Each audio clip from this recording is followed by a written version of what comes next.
Mohommed Ali Shah, this has been a complex situation, and China has been looking to broker peace in a bid to envisage a bigger role on the global map as a nation that is then having a major influence on the major incidents and developments that are taking place, particularly Ukraine-Russia war. Now, if China and Xi Jinping are able to broker this peace between Ukraine and Russia, its significance and importance in the world map automatically gets a fillip. Megha, this is part of the plan which Xi Jinping had announced in the year 2019 that before 2050, that's 2049, in fact, China will become #1 global power in the world. And when you make an ambitious plan like that, when you announce it to the world that you plan to be a global leader, you know what's going to happen. It's better you keep it secretive and you work towards your goal instead of just making it public and come towards propaganda and such things. Now, the very fact is Xi Jinping's strategy of going to Russia. Let me explain this to you.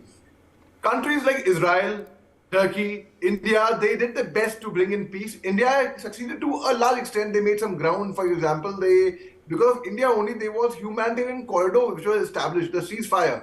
We could do Operation Ganga very successfully.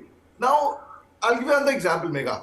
Supposing you are breaking an iron rod, and to break that iron rod, it requires 100 strokes of hammer to break it. You have done 99 strokes. Just last one stroke is left and the iron rod will break. That's exactly what China is doing now. That's exactly China's strategy. They know for a fact the world's eyes are on Russia-Ukraine war at the moment. It's a hot topic of the world. Yeah. So when everyone has done their best. Now when China gives the final finishing touch, they go back and take the credit. Oh, it was China who brought in peace. Yes, they'll be all clapping from all ends from China. So China, remember one thing, China will never do anything with anyone, be it Russia, be it anyone, unless and until they see benefit for their own selves. How will they benefit from it? Listen, right. What is in it for me? So that is exactly what China's strategy is, and that is exactly why China is doing this. And China had announced that they will also try to speak to President Zelensky, in fact. So when they are trying to make bridges in both ways, they would just be adding a finishing touch to a work which others have already done and take the credit for that, Megha. Okay, that's interesting because it's a 3-day visit. That's a long visit. Xi Jinping has already arrived in Moscow to further fortify their quote-unquote no limits friendship.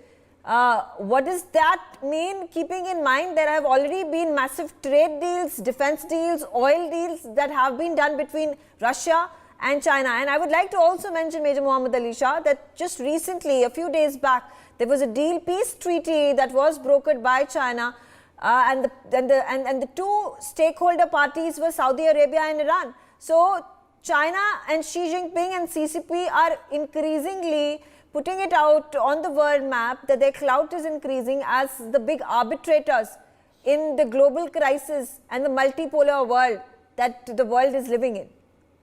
See, China, if you understand their psychology, it is about propaganda. It's about information warfare. It's about psychological warfare. It's about winning wars without fighting. That's Sun Tzu's philosophy, who wrote, the Chinese philosopher and thinker, who wrote The Art of War.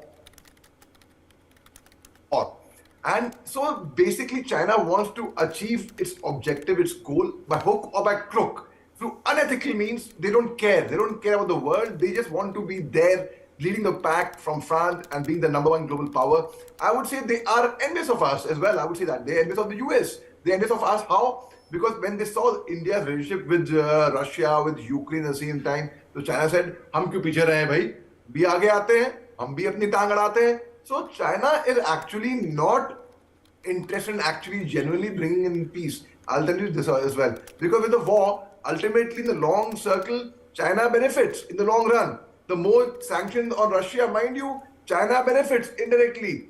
So the money which we invest in the Russian stock exchange, that money ultimately, even before the war, was going to China, to Chinese army. So even for Indians who don't understand, who put in their money in Russian stock exchange, they should realize that money ultimately goes to China. When you invest in an online app, say like a lot of, I don't mean to demean the app, but I was telling you a lot of apps have Chinese stake. Alibaba had done invisible invasion. They are a whole lot of, right, starting from your day in the morning, right from big basket, you book, you buy bread, you will have Chinese steaks in that. You book an Uber, Ola for office, you book a cab, it will have Chinese steaks. You book a parcel to be delivered to a friend of yours in Chandigarh, it will have, through Right. Flipkart, it will have Chinese steaks. You Right. book in, you go by Make My Trip, you go by Oyo, you rooms. So China has done basically very intelligently, they have done invisible invasion where you don't even know. Malum bhi na pade, what has hit you hard.